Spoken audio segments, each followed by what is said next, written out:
She never planned to run from her own wedding. Lena Hartley had followed every rule, worn every smile, and agreed to every little detail that made her the perfect bride.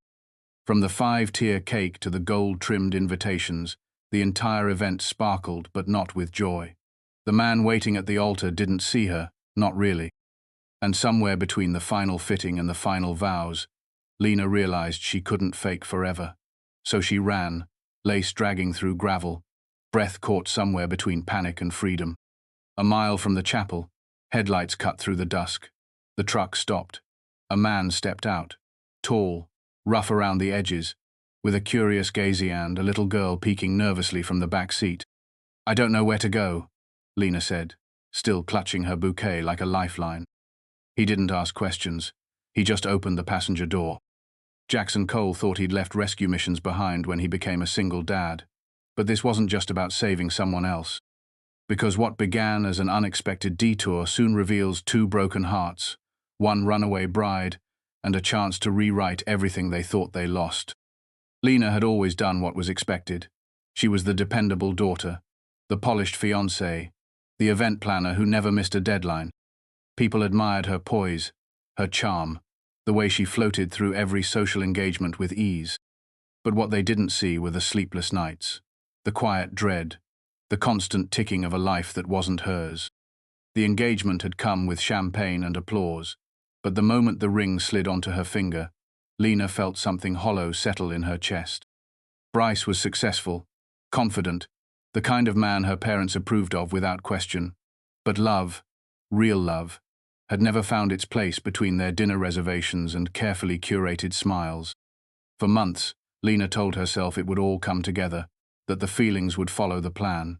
But the closer the wedding came, the more certain she became that marrying Bryce would mean disappearing entirely. Jackson Cole wasn't looking to get involved. His world was small by design, carved carefully after the kind of heartbreak that leaves a man forever changed. Once, he'd believed in forever. Then came the custody battle, the betrayal, and the aching quiet that followed. In the end, he got what mattered most. His daughter, Ivy, a thoughtful 6-year-old with her mother's eyes and his stubborn streak. Raising her alone wasn't easy, but it gave him purpose. Every morning started with cereal and mismatched socks, and every night ended with bedtime stories and whispered promises that she was safe, she was loved. That was all he needed. Until that day on the back road, when he spotted a woman in a wedding dress, sprinting like her life depended on it. She looked like she didn't belong in the world she'd just escaped. Like maybe she had never belonged there at all. And though he didn't know her name or her story, he recognized something in her eyes. Fear, yes, but more than that, a kind of desperate courage. He pulled over without thinking, and when she climbed into his truck, he felt the air shift. They came from 2 different worlds. Hers was gilded and suffocating. His was simple and scarred. But in that one strange, still moment between where she had been and where she was going, something quiet and undeniable passed between them. Not a promise. Not yet. Just the shared understanding of 2 people who had once given everything to the wrong life and had finally found the nerve to let go. The truck rumbled down the quiet country road, its tires kicking up dust behind them. Lena stared out the window, her hands clenched tightly in her lap. Her dress, once pristine, was now wrinkled and smudged with dirt. The veil had come off somewhere near the fence she'd scrambled over, and she could still feel a thorn scratch along her calf. But none of that mattered. She had gotten away, at least for now. Jackson kept one hand on the wheel, the other resting near the gear shift. He didn't speak right away. He wasn't the kind of man to fill silence just to fill it. He glanced at her once, quickly, then back at the road. "You hungry?" he asked finally. Lena shook her head, but her stomach growled in protest. She hadn't eaten since breakfast. Everything had been a blur after that. Hair, makeup, the photos, the sound of her mother's voice reminding her to smile more naturally. Lena had floated through it like a ghost, until something in her cracked wide open in the bridal suite. She had looked in the mirror, seen her reflection in white satin, and realized she didn't know the woman staring back. "I can take you into town. There's a diner that stays open late.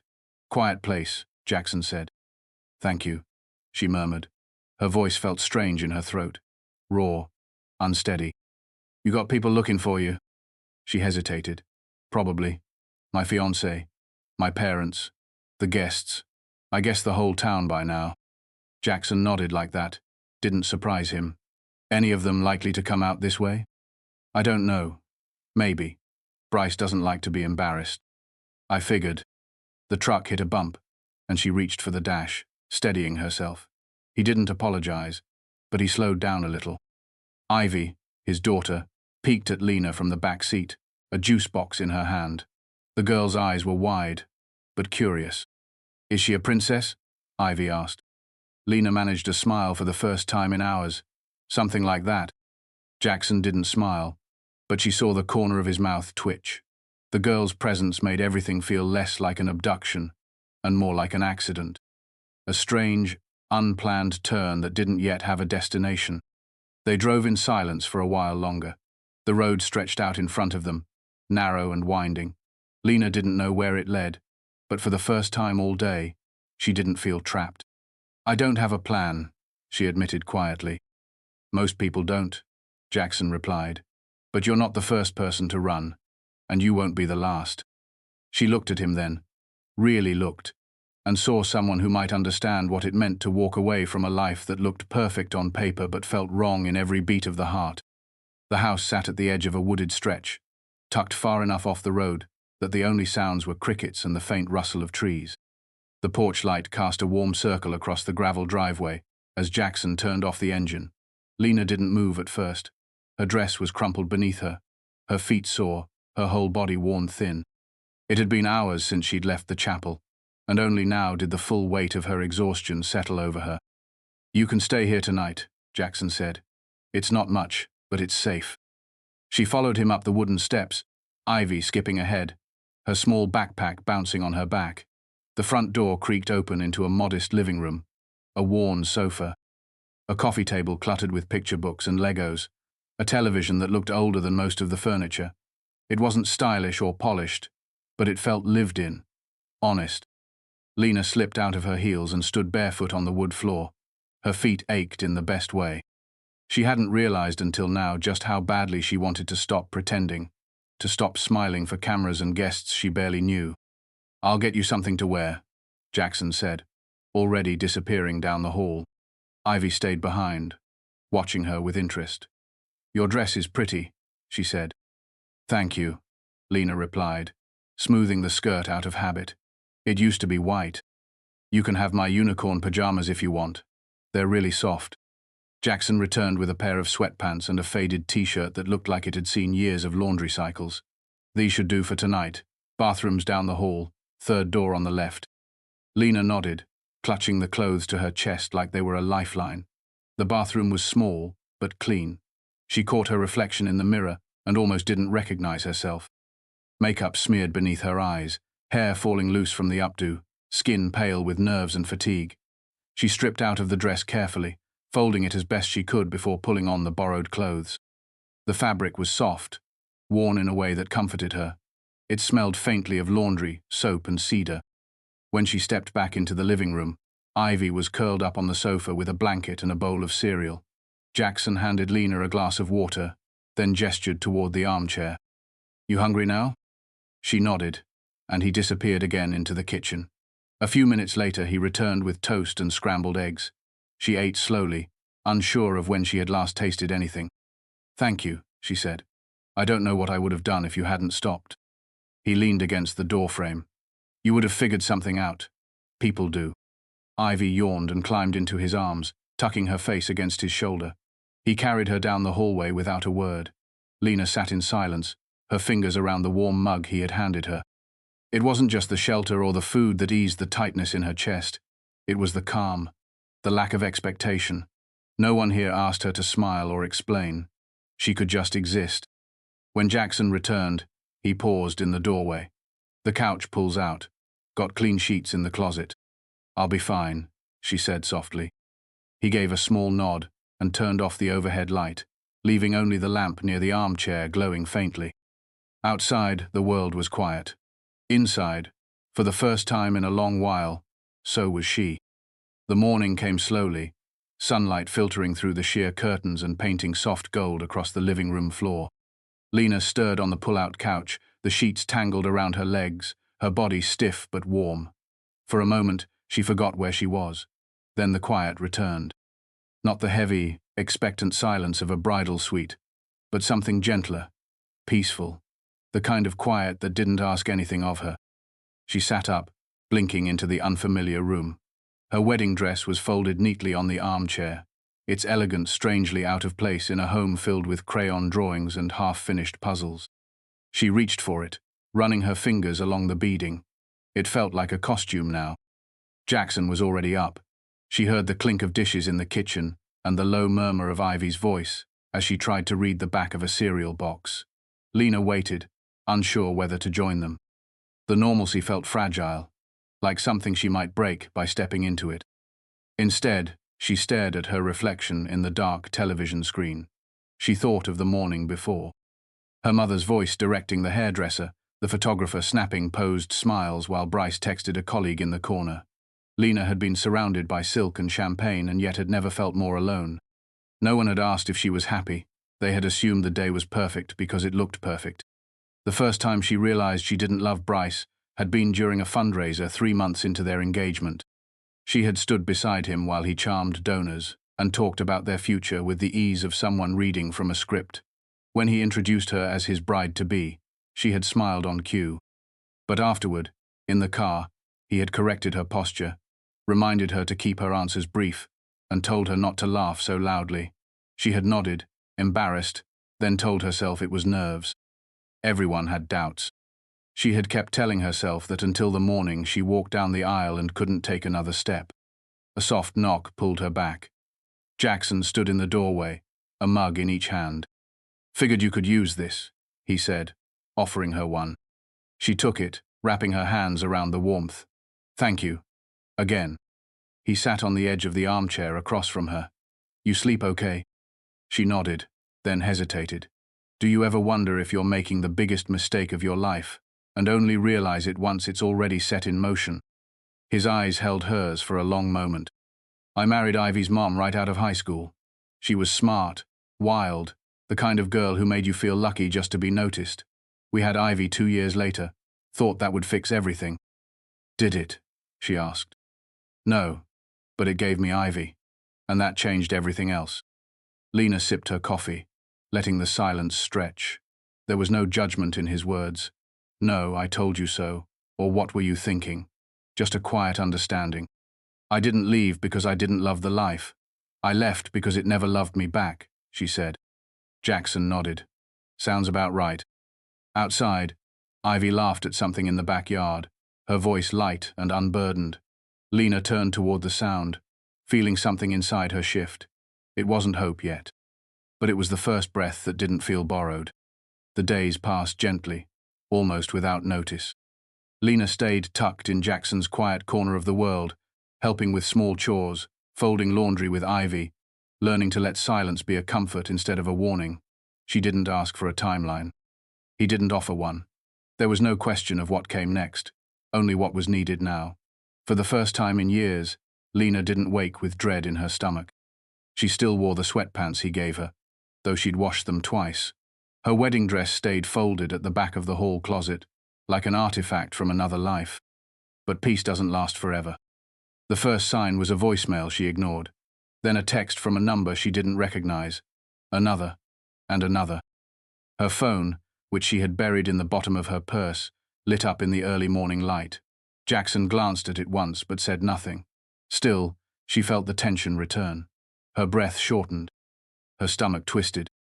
She sat on the porch that evening, phone in her hand, heart racing. Ivy was chasing fireflies in the yard, her laughter echoing through the trees. Jackson stepped outside and leaned on the railing beside her. The silence between them felt heavier than usual. "They're looking for me," she said. "I figured. I should probably say something. Let someone know I'm safe." He nodded slowly. "And then what?" She didn't have an answer. She wasn't sure if she was ready to go back to anything. Not to the expectations. Not to Bryce's controlling voice. Not to the spotlight. She looked up at Jackson, his face calm but unreadable. "Do you think I'm selfish for running?" "No," he said without hesitation. "I think you were trying to breathe." Lena exhaled, some of the tightness in her chest loosening. He's not going to let this go. He doesn't like losing. What do you want to do? I don't know, she whispered. I thought maybe staying here would give me time to figure it out. But now it just feels like waiting. Jackson looked down at his hands. My ex called, he said after a long pause. She wants to see Ivy. Says she's ready to be part of her life again. Lena turned to him. What are you going to do? I don't know, he echoed. Part of me wants to slam the door shut. But Ivy deserves a chance to know her mom if it's real this time. They both stood there in the fading light, caught between past and present, unsure how much of their futures were even theirs to claim. Later that night, Ivy crawled into Lena's lap with a book in hand. Her small voice was steady as she read aloud, her fingers tracing the pictures as she went. When the story ended, she looked up with a sleepy smile. Are you going to stay with us forever? She asked. Lena froze. Jackson, sitting across the room, looked up.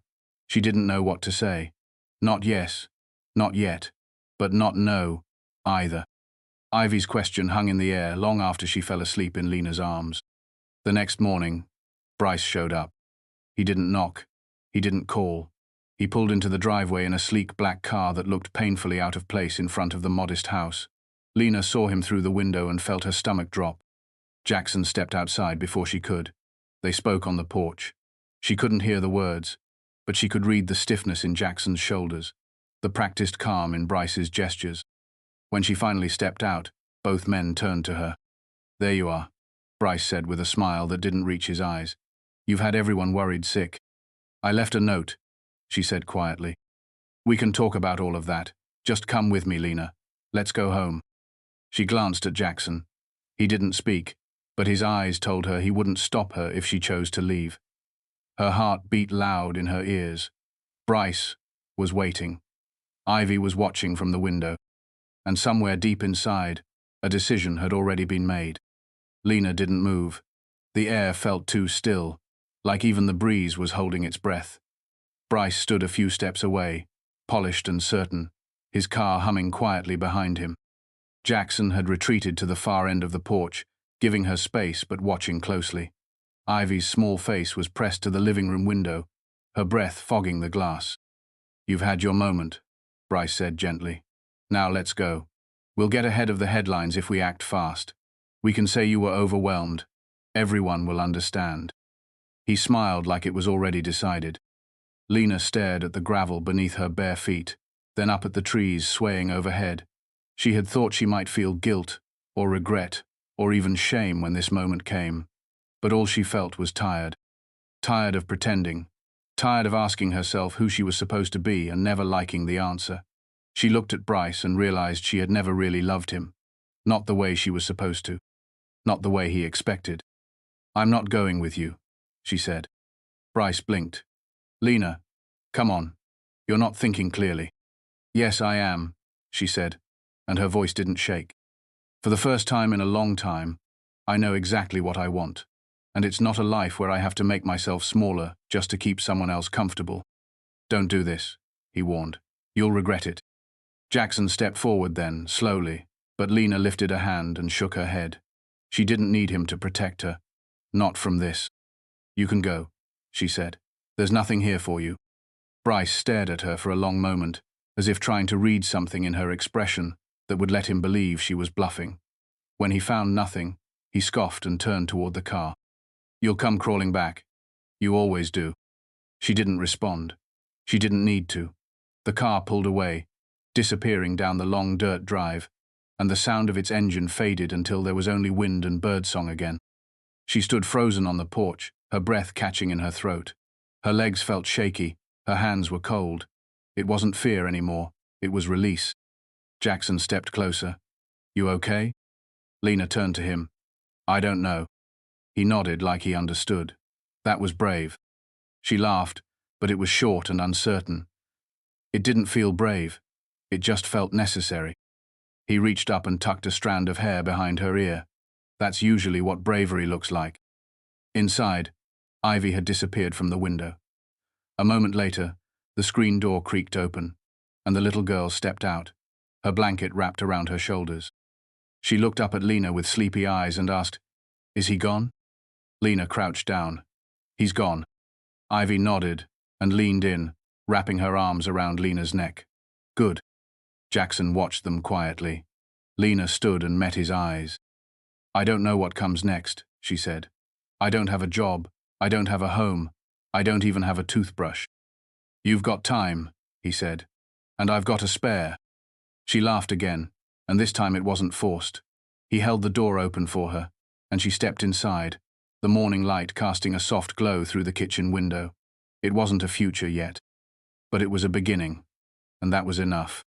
The diner sat just off the main road, a quiet place with cracked vinyl booths and the smell of coffee that never quite faded. Lena sat near the window, stirring her tea long after it had gone lukewarm. The waitress had offered her pie twice, and both times she had declined. It wasn't that she wasn't hungry. She just couldn't shake the feeling that something was unfinished, like a page left unread or a door half open. She had packed her things that morning, folding Jackson's sweatshirt with care, writing a note that felt both too short and too long. She hadn't said goodbye to Ivy. She couldn't. The girl had still been sleeping, curled under her blanket like nothing in the world could reach her. Lena had stood in the doorway for what felt like forever, whispering a thank you she knew the child wouldn't hear. Now the tea was cold, and the sun had begun its slow dip toward the trees. The door jingled, and she looked up. Jackson stood there, hair tousled from the wind, a tired look in his eyes. He didn't speak right away, just slid into the booth across from her and took her hand, calloused fingers wrapping gently around hers. You could have said something, he said. I didn't know how, she replied. I didn't want to stay if it wasn't something you wanted. I didn't want you to feel trapped, he said. I thought maybe you needed space. I thought you were letting me go, she whispered. He shook his head. I was scared. You don't owe me anything, Lena, but I'd be lying if I said I didn't hope for more. She looked down at their hands, at the way his thumb moved softly against her skin. You and Ivy. I've never felt more at peace than I did in your home. We don't have much, he said, but we have love, and room for one more, if she wants to stay. Tears burned at the corners of her eyes, but she smiled through them. I don't want to run anymore. Then don't, he said. Stay, with us. She leaned across the table and kissed him, soft and certain. The kind of kiss that doesn't ask a question but answers one. When they pulled apart, she laughed quietly. I still don't have a toothbrush, she said. I'll buy you one, he replied. You can pick the color. Outside, the sky turned gold and pink, and inside, something new began. Not a rescue, not an escape, just two people choosing each other in the quiet after the storm. The smell of pancakes drifted through the small kitchen as sunlight warmed the worn wooden floor. Lena stood at the counter, flipping the next batch with practiced ease, her hair pulled into a loose braid and flour dusting her cheek. Ivy sat at the table in pajamas covered in tiny stars, coloring a picture of a house with a tall tree and 3 smiling stick figures. One of them wore a dress. Jackson came in from the porch with a mug of coffee, his steps quiet but familiar. He kissed Lena's cheek, then stole a pancake off the plate. She swatted at him with the spatula, grinning as he laughed and backed away. Dad, Ivy said, can I show you the garden later? My tomatoes are almost red. He nodded. Only if you show me the strawberries too. Lena turned back to the stove, the ring on her finger catching the light. Simple, silver, chosen. No fanfare, no ceremony. Just a moment in the backyard under the old oak tree, a promise whispered more than declared. They didn't call it perfect. Life wasn't that. But it was full. It was honest. And in the small, quiet moments, it was more than enough.